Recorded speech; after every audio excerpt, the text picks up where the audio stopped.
به وبعلومه في الدارين آمين. Pegangan kitab At-Tibyan fi Adab Hamalat Al-Quran, Imam Nawawi rahimahullah ta'ala berkata, wa yastahibu an yaqra al-Quran wa huwa ala taharatin fa in qara'a muhdithan jaza bi ijma'il muslimin wal ahadithu fihi kathiratun ma'rufah. Kata Imam Nawawi rahimahullah, digalakkan kepadanya, bukan surah 56, digalakkan membaca Al-Quran dalam keadaan suci, digalakkan kepadanya untuk membaca Al-Quran dalam keadaan suci sekiranya dia membaca dalam keadaan berhadas, hadas kecil artinya hukumnya adalah harus berdasarkan ijma' muslimin dan hadis tentangnya begitu banyak serta sedia dimaklumi. Qala al-Imam al-Haramain wa la yuqalu irtikab makruhan bal huwa tarikun lil afdal fa in lam yajid al-ma' tayammama والمستحاضة في الزمن المحكوم بأنه طهر حكمها حكم المحدث وأما الجنب والحائض فإنه يحرم عليهما قراءة القرآن سواء كان آية أو أقل منها ويجوز لهما إجراء القرآن على قلوبهما من غير تلفظ به ويجوز لهما النظر في المصحف وإمراره على القلب وأجمع المسلمون على جو التسبيح والتحليل والتحميد والتكبير والصلاة على رسول الله صلى الله عليه وسلم وغير ذلك من الأذكار للجنب والحائض. Kata Imam Nawawi, berkata Imam Al-Haramain, tidaklah dikatakan bahawa dia telah melakukan suatu perkara yang makruh, tetapi dia telah meninggalkan perkara yang lebih utama, yakni membaca Al-Quran dalam keadaan muhdithan, dalam keadaan berhadas kecil, tidak berwudu bertidak. Apakah dia buat perkara yang makruh? Kata Imam Al-Haramain, itu bukan makruh, tetapi dia telah meninggalkan yang afdal. Yang afdal itu yang lebih utama. Dia telah meninggalkan yang lebih utama, bukan dia melakukan perkara yang makruh. Jika dia tidak mendapati air, dia hendaklah bertayammum. Wanita yang beristihadah dalam keadaan dalam tempoh suci, hukumnya sama seperti orang yang berhadas. Orang yang berjunub dan haid pula haram bagi kedua-duanya untuk membaca Al-Quran, sama ada sepotong ayat atau kurang daripadanya. Walau bagaimanapun, harus bagi mereka untuk melalukan Al-Quran di dalam hati. Dia panggil dalam bahasa, dalam istilah asal yang digunakan oleh Al-Imam Nawawi, dia kata apa? Dia kata ijra' Al-Quran, melalukan ayat suci Al-Quran Al-Karim min ghairi talaffuzin, tanpa menyebut ayatnya. Maksudnya dia melalukan di dalam hati. Dia hafaz ataupun dia ada bacaan-bacaan yang dia biasa dia baca, dia tidak melafazkannya, dia melalukan di dalam hati, maka itu dibolehkan. Mereka juga dibenarkan melihat mushaf sambil melalukan ayat dalam hati. Ulama muslimin bersepakat tentang keharusan tasbih, tahlil, tahmid, takbir, salawat ke atas Rasul dan zikir-zikir lain bagi orang yang berjunub ataupun orang yang didatangi dengan haid. Jadi Al-Imam Nawawi dia pokoknya adalah menyebut tentang galakkan untuk membaca Al-Quranul Karim dalam keadaan suci. Kerana bagi Imam Nawawi dan orang yang bersama dengan Al-Imam Nawawi, mereka menyatakan bahawasanya al-mutahharun yang disebut dalam surah Al-Waqi'ah, la yamassuhu illa al-mutahharun, tidak boleh menyentuhnya, yakni menyentuh Al-Quranul Karim melainkan orang yang suci. Makna orang yang disuci di situ adalah orang yang bersih. Bersih di situ artinya bersih daripada hadas kecil dan juga bersih daripada hadas besar. Hadas besar itu merujuk kepada junub, merujuk kepada haid. Tetapi kata Imam Nawawi, qala Imam Nawawi, qala ashabuna, adapun zikir yang lain, kita baca tahmid dalam keadaan junub, kita bacaan tahmid dalam keadaan hadas, kita kata tahmid alhamdulillah, tahlil la ilaha illallah, takbir Allahu akbar, kita sebut perkataan-perkataan itu kata para ulama itu dibolehkan, kata Imam An-Nawawi. Qala ashabuna wa kadzalika iz qala lil insan ya Yahya khudh al-kitaba biquwwah wa qasada bihi ghayr al-Qur'an fa huwa jaizun wa kadza ma ashbahahu. Qalu wa yajuzu lahuma an yaqula 'inda al-musibah inna lillahi wa inna ilaihi raji'un idza lam yaqsud al-qira'ah. Ulama mazhab kami, qala ashabuna merujuk kepada Ashab An-Nawawi. Ashab An-Nawawi adalah ulama dalam mazhab Syafi'i. Berkata ulama mazhab, begitu juga apabila seseorang itu berkata kepada seseorang yang lain, ya Yahya khuzil kitaba biquwwah, wahai Yahya, terimalah kitab itu serta amallah dengan sungguh-sungguh. Ayat daripada surah Maryam, ayat yang kedua. Dia kata kepada satu orang tu kebetulan bernama Yahya. Dia kata, ya Yahya khuzil kitaba biquwwah, aku nasihat kepada kamu, peganglah Alkitab ini secara kuat. Ini cerita junub kan? Maka apakah dibolehkan? Dia kata boleh, dengan dia tidak mengkasatkan bahawa itu adalah ayat suci Al-Quranul Karim. Sedangkan niatnya bukan untuk membaca Al-Quran, maka ia adalah harus. Sama juga dengan perkara lain, seumpama mereka berkata, apabila dilanda musibah, kedua-duanya diharuskan untuk mengucap ayat berikut apabila tidak berniat membaca Al-Quran, inna lillahi wa inna ilaihi raji'un. Inna lillahi wa inna ilaihi raji'un itu adalah ungkapan musibah. Allah Ta'ala sebut dalam surah Al-Baqarah ayat 156, alladzina idza asabathum musibatun qalu inna lillahi wa inna ilaihi raji'un. Mereka yang apabila ditimpa kepada mereka sebarang musibah, mereka berkata, inna lillahi wa inna ilaihi raji'un. Sesungguhnya kami ini milik Allah dan kami akan kembali kepada Allah, qadi Rabbul Izzati wal Jalal. Menyatakan perkara tersebut ketika berlaku musibah itu dibolehkan.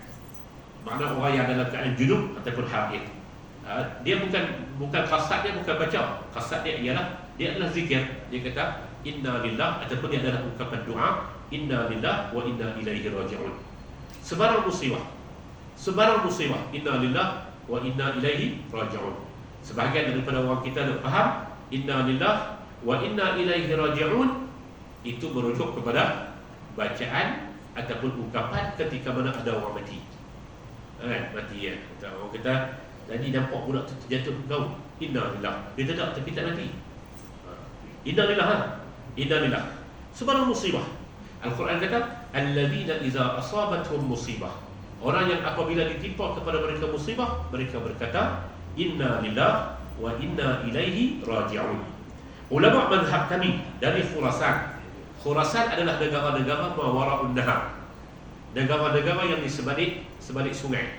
Jadi Tantan tu, kecuali Kelantan. Semua duduk di mawara'un nahar, negara Uzbekistan dan sebagainya tu, Uzbek, negara Turkmenistan dan sebagainya. Itu adalah negara yang disebut sebagai negara mawara'un nahar, dan mereka itu dinisbahkan sebagai Khurasaniyun, orang Khurasan. Ulama mazhab kami daripada Khurasan berkata, ketika ingin menaiki kenderaan harus mengucap subhanallazi sakhkhara lana hadza wa ma kunna lahu muqrinin wa inna ila rabbina lamunqalibun. Itu doa naik kenderaan, dan dia hakikatnya adalah ayat Quran. Ayat Quran surah Az-Zukhruf ayat yang ke-13. Maha suci Tuhan yang telah memudahkan kenderaan ini untuk kami, sedangkan kami sebelum ini tidak terdaya untuk menguasainya. Surah Az-Zukhruf ayat yang ke-13. Dibolehkan. Dan ketika berdoa, doa dengan makna yang umum, Rabbana atina fid dunya hasanah wa fil akhirati hasanah wa qina azabannar. Artinya, wahai Tuhan kami, kurniakanlah kepada kami kebaikan di dunia dan di akhirat, serta peliharalah kami daripada azab api neraka. Al-Baqarah 201. Sekiranya mereka berdua tidak berniat untuk membaca Al-Quranul Karim, maknanya dalam contoh ni, kalau mereka baca tu bukan niat qiraah, fa in qasada qiraatan, kalau dia patut fa in qasada qiraah, kalau mereka berqasad, mereka berniat untuk membaca, yakni membaca Al-Quran, maka tak boleh dalam keadaan junub. Tetapi sekiranya itu adalah doa biasa, Rabbana atina, doa hasanatain itu, ataupun doa naik kenderaan, itu dibolehkan. Kata Imam Al-Haramain, jika orang yang berjunub mengucapkan bismillah dan alhamdulillah, sekiranya dia berniat membaca Al-Quran, maka dia berdosa. Sebaliknya, jika dia berniat zikir atau tidak berniat apa-apa, maka dia tidak berdosa. Kalau dia anggap kata itu adalah zikir ataupun dia tak niat apa-apa, maka itu tidak berdosa. Orang yang berjunub dan haid juga diharuskan untuk membaca ayat Al-Quran yang telah dimansuhkan bacaannya. ayat Quran yang telah dimansuhkan bacaannya tetapi dikekalkan hukumnya. Asy-syaikhu wasy-syaikhatu idza zanaya farjumuhuma al-battata nakalan min Allah. Tetapi cara dalam nusaha Al-Quran dan kata orang. Ini adalah ayat yang dinasahkan bacaannya tetapi dikekalkan hukumnya. Apabila lelaki dan wanita tua berzina, maka rejamlah kedua-duanya sehingga mati. Dan dia dinasahkan dengan hukum yang sama, tetapi dinasahkan bacaan dengan tentang al-muhsanat dan ghairul muhsin. Itu kira dalam bab fiqh yang berkaitan dengan hukum dan hudud. Tuan-tuan yang saya hormati sekalian, dalam fasal ini, dalam bab ini, Al-Imam An-Nawawi nak beritahu kata sunnahnya disunatkan untuk kita membaca Al-Quran dalam keadaan berwudu. Satu. Yang kedua, sekiranya orang itu junub, maka dia tak boleh baca Quran langsung. Haid, orang junub, orang yang dalam keadaan haid, dan juga istihadah. Istihadah sekiranya dia telah suci, orang yang dalam keadaan junub tak boleh baca. Lepas tu sekiranya dia dalam keadaan tidak berwudu, boleh baca atau tak boleh baca?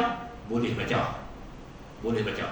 Sekiranya orang yang duduk dalam keadaan junub dan juga dalam masa yang sama dia ni adalah dalam keadaan ataupun orang haid, tapi dia baca bacaan ayat Al-Quran, tetapi pada umumnya ayat itu adalah zikir yang ma'ruf, seumpama Rabbana atina fid dunya hasanah wa fil akhirati hasanah, bismillahirrahmanirrahim, ayat Quran. Ataupun dia baca subhanalladzi sakhkhara lana hadza wa ma kunna lahu muqrinin, itu adalah zikir-zikir inna lillahi wa inna ilaihi raji'un, maka itu jaza.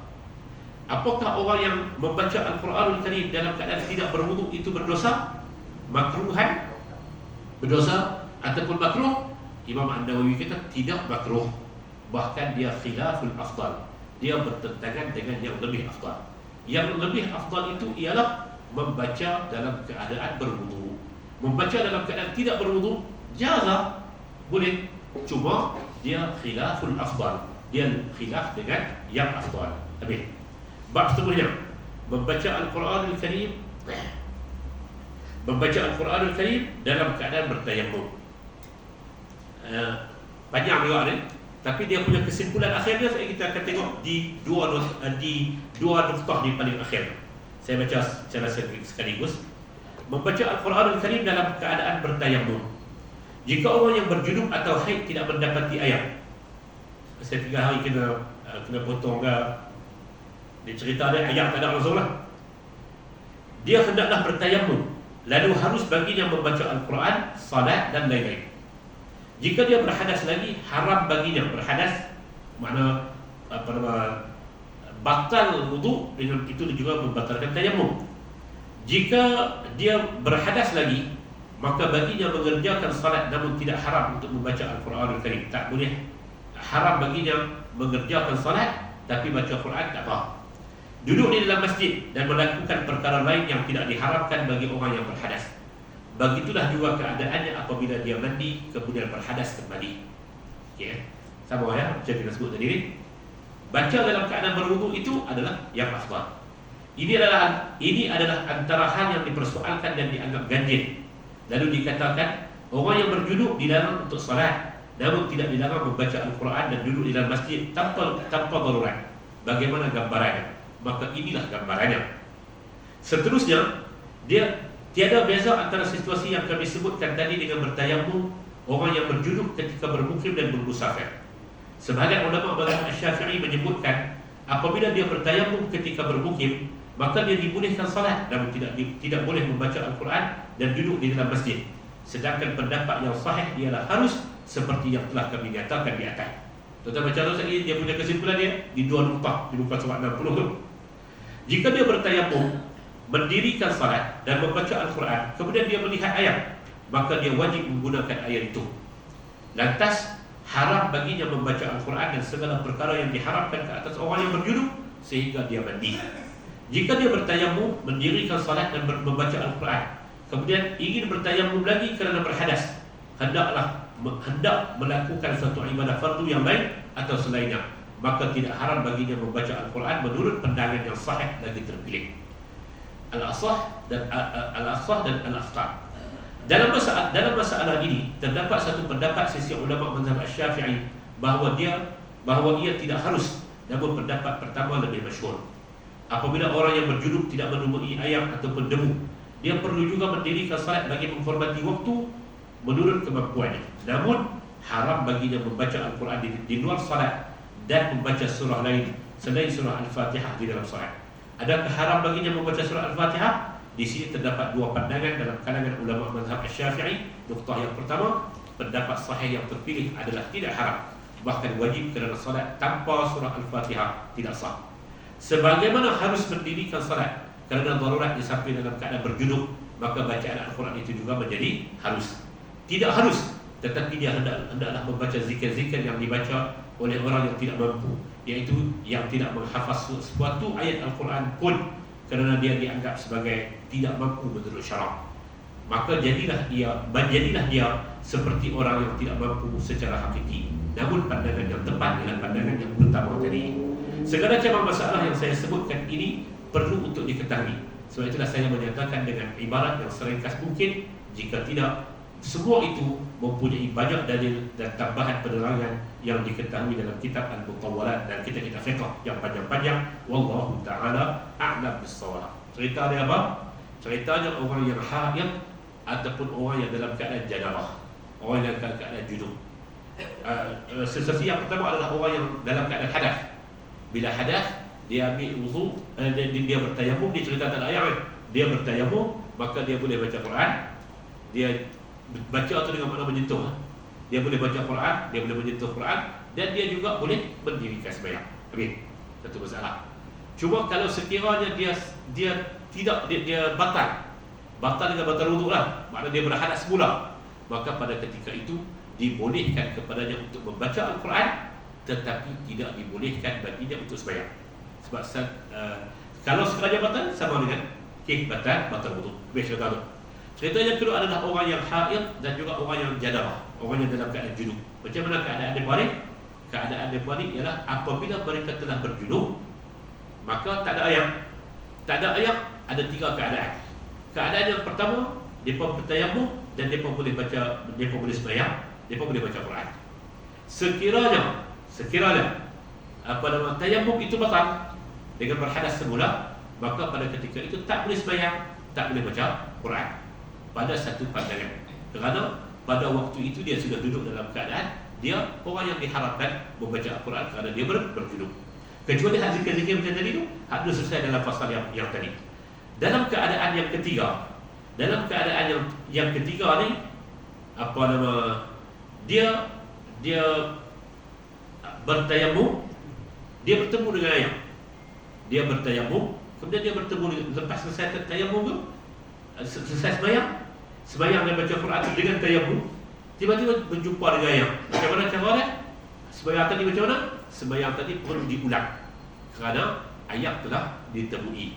Dia punya penyebab kepada dia boleh untuk bertayamum itu telah selesai. Dia kena mandi dan sebagainya, maka prosesnya macam tadi semula. Kemudian ditutup dengan dua pandangan ini. Macam mana pula keadaan pendapat yang sahih, dia tidak haram. Ini keadaan orang yang tidak menemui ayat. Dia tidak menemui ayat, lalu macam mana? Dia tak menemui ayat, dia tak menemui debu. Itu ashkal yang dibuat oleh para ulama lah, maksudnya nak sebut. Kalau dia di tempat dia debu pun tak ada, ayat pun tak ada, macam mana nak buat? Maka dia perlu untuk menghormati waktu. Kemudian kes-kes dia ialah dia sembahyang dalam keadaan dia sembahyang dalam keadaan berjunub. Dalam masa yang sama dia kadar dia adalah dia bertayamum, maka macam mana keadaan dia bagi bacaan-bacaan dalam sembahyang itu? Satu pandangan menyatakan boleh, dan itulah pandangan yang paling asah dan paling azhar kata Imam Nawawi rahimahullah taala. Ada hadis ni dia kalau dalam perbincangan dia macam mulhaq, dia macam dota kaki saja sebagai untuk memenuhi apa yang disebut tentang galakkan membaca Al-Quran dalam keadaan berwudu. Habis. Kemudian seterusnya, galakkan untuk membaca Al-Quran pada tempat-tempat yang tertentu, pada tempat yang bersih dan khusus. Sekumpulan ulama menggalakkan bacaan Al-Quran dilakukan di dalam masjid kerana masjid mempunyai nilai kebersihan dan kemuliaan tempat serta kelebihan yang lain, iaitu i'tikaf. Kerana setiap orang yang duduk di dalam masjid perlulah berniat i'tikaf, sama ada lama ataupun sekejap duduknya. Bahkan ketika mula-mula duduk di dalam masjid, dia hendaklah berniat i'tikaf. Adab ini sepatutnya diambil perhatian dan disebarkan. Kanak-kanak dan orang awam perlu mengetahuinya kerana ia antara perkara yang sering diabaikan. Al-Imam An-Nawawi sebut, dia katakan dalam bahasa Arabnya, wa yustahabbu an takuna al-qira'atu fi mawdi'in nadhifin mukhtar, dan disunatkan untuk membaca Al-Quran Al-Karim pada satu tempat yang bersih dan yang terpilih. Al-Imam An-Nawawi kata tempat yang paling terpilih adalah masjid. Pasal apa? Dalam masjid itu dia ada fadilat-fadilat yang berbeza. Fadilat yang berbeza itu duduk dalam masjid, masjid tempat yang suci. Wa man dakhalahu kana amina. Siapa yang masuk dalam masjid maka dia aman. Duduk dalam masjid itu dia boleh berniat i'tikaf, dia akan dapat fadilat i'tikaf, dia akan dapat fadilat qiraatul Quran, dia akan dapat fadilat duduk dalam masjid. Okey, itu yang pertama Imam Nawawi sebut. Dan perkara ini kata Imam Nawawi selayaknya untuk diketahui. Wa ammal qiraatu fil hammam, dan ada pun membaca Al-Quran dalam tempat mandi. Hammam, tempat mandi. Hammam kadang-kadang diterjemahkan juga sebagai tandas, tempat mandi. Kalau tetapi di negara-negara yang ada kesan Uthmani, pergi di Maghribi ke, pergi di Turki ke, pergi di Jordan, Syria, dia ada apa yang mereka panggil dengan hammam Turki. Hammam tu tempat apa nama, kan dia musim-musim sejuk ni. Musim sejuk ni nak mandi balas ke apa, dia pergi masuk di hammam tu, bilik mandi luar. Dia masuk, mula-mula dia wapkan, lepas dia wap dia masuk pergi tengok. Kita berak, dia buang kain basahan, dia tutup bahagian belakang ya. Lepas tu dia gosok. Dia gosok. Arak tu besar kan, main duduk atas belakang kita gosok. Lepas dia gosok tu tepuk pelak, pelepang.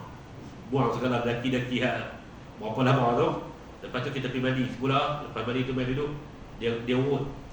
Dia urut masa dia bagi dengan apa ni, siku dia okey ni. Masa dia bagi dengan tubik dan apa kita. Tak nak. Dia gosok naik kot tu. Dia pasal tubik dia tu berutu. Dia bagi gerum terik bagi kita.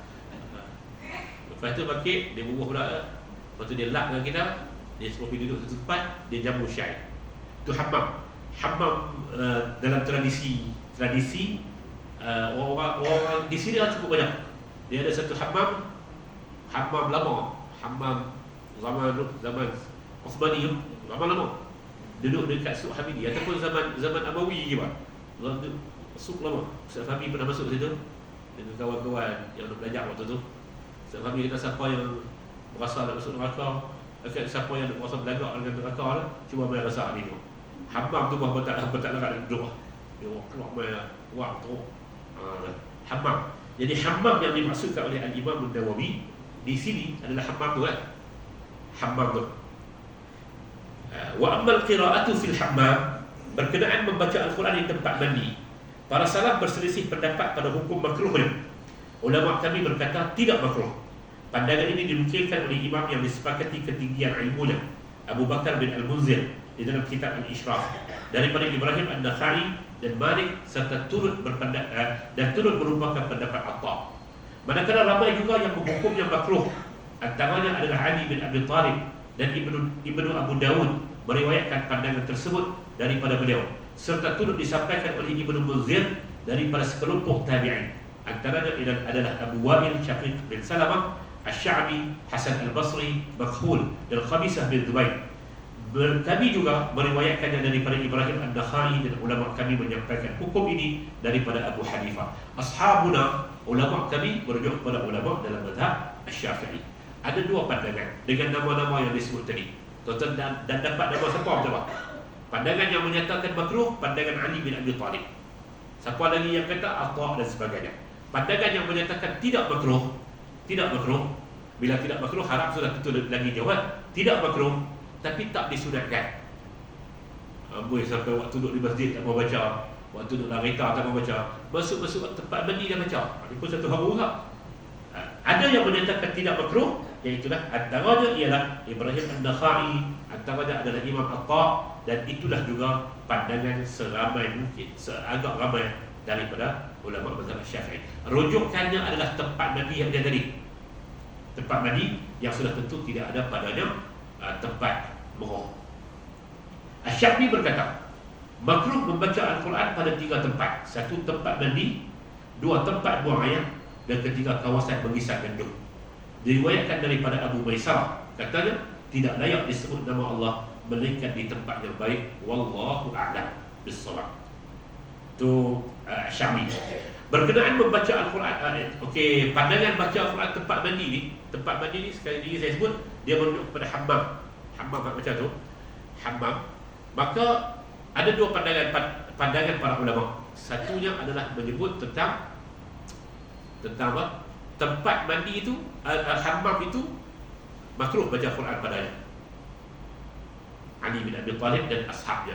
Pandangan yang kedua menyatakan tak makruh. Bila tak makruh, sudah tentulah lebih jauh daripada haram. Cuma sudah tentu tak sunat, tak ada siapa kata. Tak sunat, tak ada siapa kata. Baca Quran di tempat yang kita sebut sebagai tempat-tempat awam, hammam dan sebagainya. Tuan-tuan, ada cerita ni dia bermula daripada orang Arab. Cerita orang Arab. Cerita kata ada seorang budak, dia masuk mandi dalam mi'yah. Dia mandi dalam mi'yah, tengah-tengah mandi tu dia nasyid.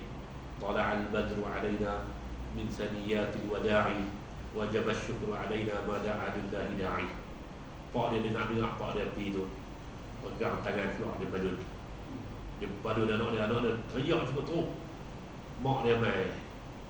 Mak dia kata, pasal apa masalah buat betul tu? Dia kata ada punca budak ni baca Quran dalam tandas. Mak dia kata, tu bukan Quran, mak tahu. Tu apa nama Tala'al Badru 'alaina itu qasidah sambut Nabi. Dia dengar kata qasidah, pak dia pula bengih tu. Bini dia tanya pasal apa yang bengih betul tu? Dia kata 40 tahun dah lepas Fatihah, amin, Tala'al Badru 'alaina. Dia hafal tu kan? Amin, Tala'al Badru 'alaina min sadiyatil wada'i. Kacau. Itu bacaan tempat yang dipanggil sebagai hammam ada 2 pandangan, satu makruh dan satu lagi tidak makruh. Adapun yang ketiga yang kata Al-Imam An-Nawawi wa ammal qira'atu, kata Al-Imam An-Nawawi, dia kata wa ammal qira'atu, dan adapun membaca Al-Quran di jalanan, di tempat-tempat awam ni, macam mana baca Al-Quran di tempat awam ini, macam mana? Wa ammal qira'atu fi at-tariqi fal mukhtaru annaha ja'izatun ghairu makruhatin idza lam yatlahu sahibuh fa ila akhir. Dia kata berkenaan membaca Al-Quran di jalanan, pendapat terpilih ialah harus dan tidak makruh apabila pembacanya tidak menjadikannya lalai dan leka. Jika dia menjadi lalai dan leka dari bacaan Al-Quran tadi, hukumnya adalah makruh, sebagaimana Nabi tidak suka membaca Al-Quran dibaca oleh orang yang mengantuk kerana takut bacaannya salah. Baca dalam mengantuk ni makruh juga. Baca dalam keadaan mengantuk ni, baca utusan Malaysia tak apa, baca Quran makruh. Dia kata daripada tu, dia makruh dia malam. Kecuali dia satu orang yang mudah lena, mudah mengantuk. Itu tak ada masalah. Tapi membaca dalam keadaan mengantuk, itu sebagaimana yang diriwayatkan daripada Nabi SAW tak suka Al-Quran dibaca dalam keadaan mengantuk. Bacaan di jalanan jaizun, tak ada masalah. Ibnu Abu Dawud telah meriwayatkan daripada Abu Darda bahawa beliau membaca Al-Quran di jalanan. Umar bin Abdul Aziz pula telah meriwayatkan bahawa beliau mengizinkan tindakan tersebut. Ibnu Abu Dawud berkata, Abu Rabi' menceritakan kepadaku. Beliau berkata, Ibnu Wahab memberitahu kami, katanya, aku bertanya kepada Malik mengenai seorang lelaki yang solat di akhir malam, kemudian keluar menuju masjid dan masih terdapat baki surah yang dibacanya. Lantas beliau menjawab, aku tidak tahu mengenai bacaan Al-Quran di jalanan. Beliau tidak menyukai perkara tersebut. Riwayat ini mempunyai sanad yang sahih daripada Imam Malik. Juga ada 2 pandangan. Pandangan yang pertama adalah pandangan dibolehkan untuk membaca Al-Quran di jalanan. Ada banyak riwayat. Dan ini tuan-tuan, amalan orang Pakistan. Orang Pakistan pagi-pagi mereka budak-budak hafaz Quran ni, mereka keluar, mereka baca di jalanan. Nak bola apa itu, mereka baca di sambil berjalan. Kalau di Ashraful Madaris tu, kawasan sekitar tu, budak-budak pakai berliga baca Quran. Baca apa yang mereka hafal, apa yang dinamakan sabak. Sistem Pakistan ni dia ada sabak, sabqi dan manzil. Sabak ni hak dihafal hari tu. Hak dihafal hari tu sebelum subuh mereka bangkit, mereka mula hafal. Hafal dengan mengulang-ulang. Baca sambil mengulang. Sayaqulu as-sufaha'u minan nasi ma wallahum 'an qiblatihim allati kanu 'alayha. Qul lillahi al-masyriq wal maghrib yahdi man yasha'u ila siratin mustaqim. Wa kadzalika ja'alna ila akhir. Manakala sabqi itu pula, depa baca, sabqi itu adalah 2-3 hari sebelum. Hari ini hantar sabak, dah hantar sabak, dah didengar tu. Kemudian untuk memperkukuhkan 3-4 hari lepas tu, dia kena pergi baca pula selepas tu. Dekat di sana dia panggil qarisat, guru Al-Quran tu. Dia panggil qarisat 3 hari sebelum tu. Pergi duduk depan ustaz tu, angguk badan. Tak tahu saya apa, dia jadi kebiasaan ke, tapi kalau dia berkesan dia angkat lutut tu, kemudian dia angguk badan. Pejam mata. Qari tu dia boleh dengar kalau ada 3 sumber. 3 pam dia sepak ke balik. Berdegang dia ketok kepala balik. Kalau salah. Dia duduk betul kan? Betul. Kaedah. Lepas tu safi. Lepas tu manzil katalah dia sampai 20 juzuk lah. Setiap hari dia kena hantar 1 juzuk. Dia kena baca untuk memperingatkan pengukuhannya 1 juzuk satu hari. Dan sebahagian daripada apa yang dia buat tu, dia baca hafal tu sambil berjalan-jalan. Di jalanan. Wallahu ta'ala a'lam bis-shawab. Seterusnya, galakkan bagi pembaca Al-Quran di luar salat untuk menghadap kiblat. Bab faslun yustahabbu lil qari'i fi ghairi salati an yastaqbil al-qiblata.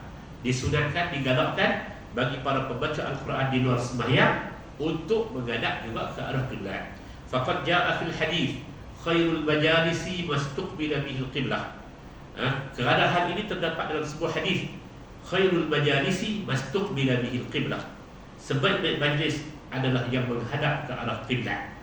Hadis riwayat Imam At-Tabrani dalam Mujam' al-Awsat ila akhir.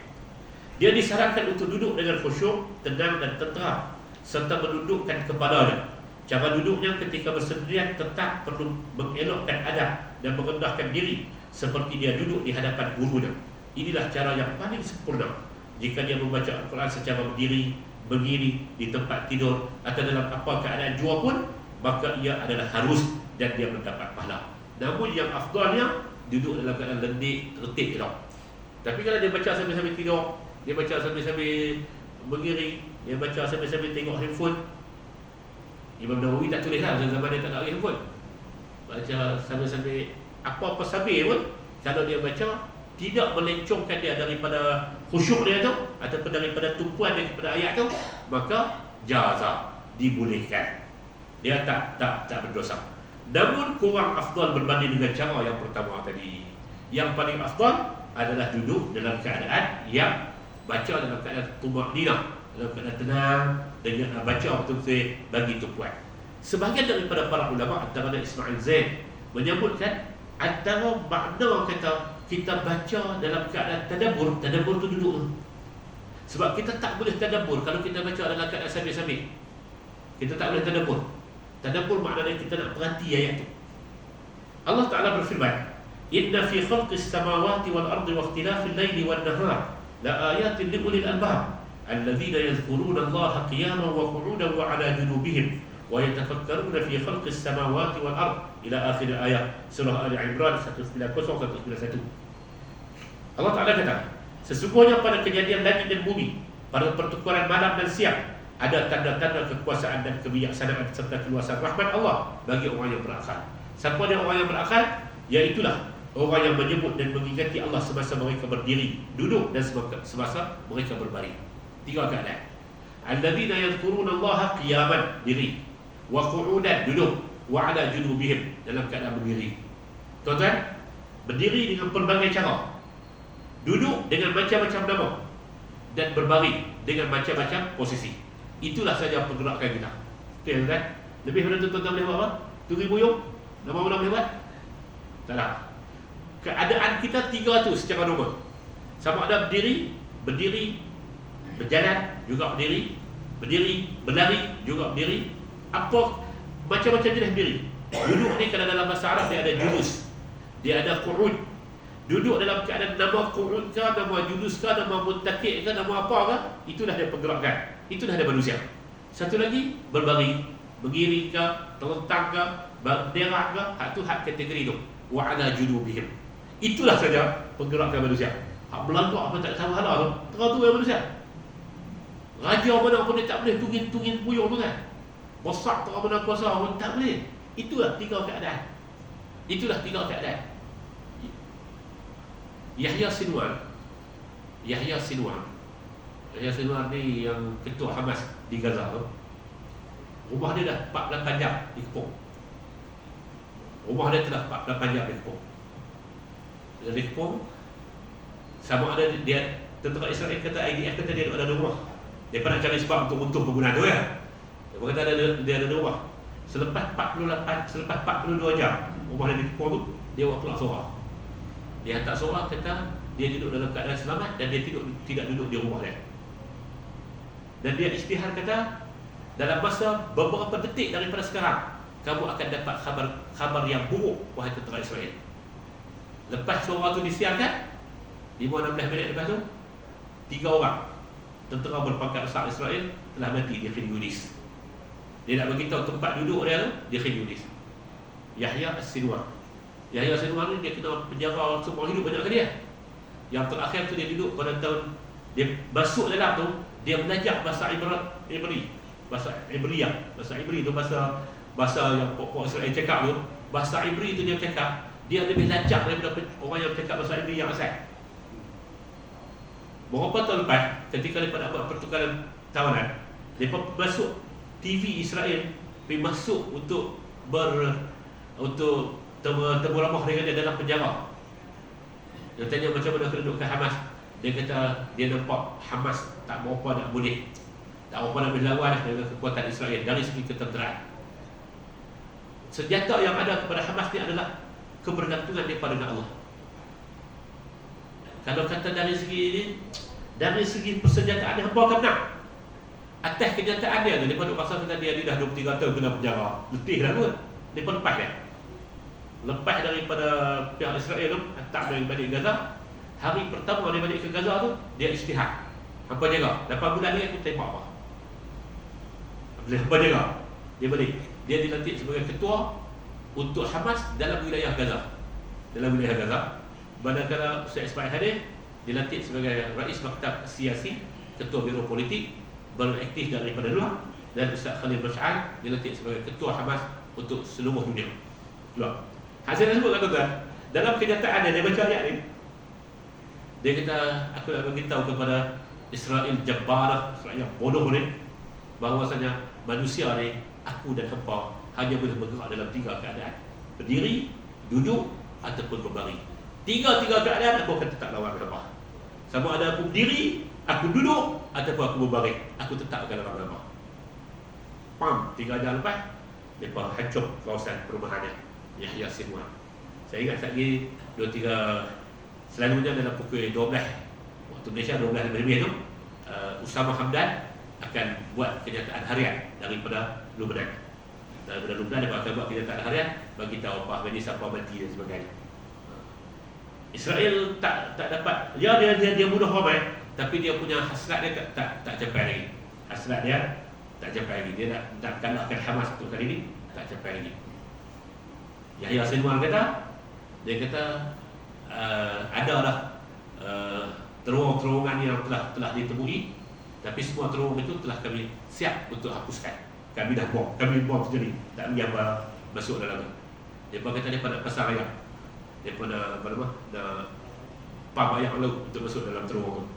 Yahya Sinwar kata silakan, kami akan hantar ayam sama sampai kita lagi. Dia kata tu dalam keadaan semangat. Israel takut. Tiap hari Israel kata, celaka semua puak dia, apa lagi dia nak gempak kami. Sambil dia gempak pun dia nak kata gempak, mati 2 orang.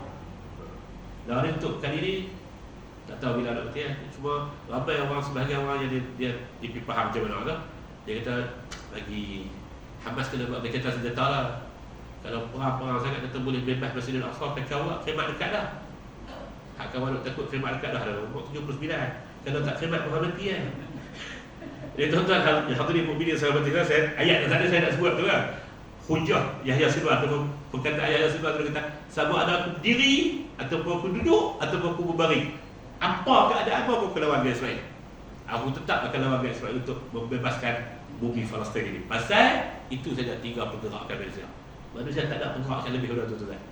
Nak tunggu buyung tak ada banyak tu kan. Itulah dia nama kata manusia. Sabit sebuah hadis dalam kitab As-Sahih daripada Aisyah radhiyallahu anha kata, kana Rasulullah SAW yattaki'u fi hijri wa ana haidun fayaqra'ul Quran.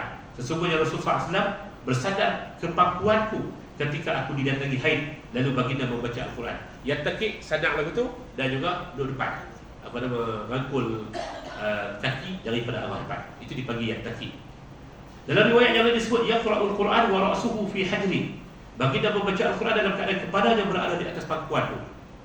Diriwayatkan daripada Abu Musa al-Asy'ari bila berkata, inni aqra'ul Quran fi salati wa aqra'u ala firashi. Sesungguhnya aku membaca Al-Quran dalam salatku dan di tempat tidurku, atas kaki.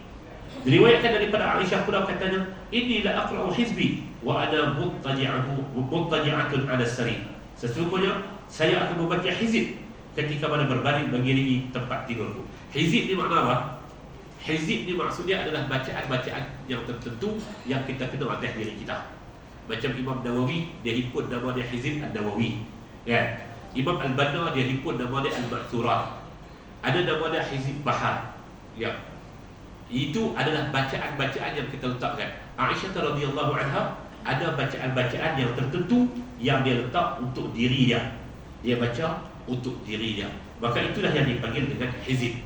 Kata Aisyah radhiyallahu anha, beliau pernah membaca hizib dalam keadaan dia berada di atas ketika mana Nabi SAW berada di atas pangkuannya, dan ketika mana baginda Aisyah radhiyallahu anha duduk di atas katil. Allazina yazkurunallaha qiyaman wa qu'udan wa 'ala junubihim. Yang afdalnya dengan pakaian yang elok dan sempurna, duduk.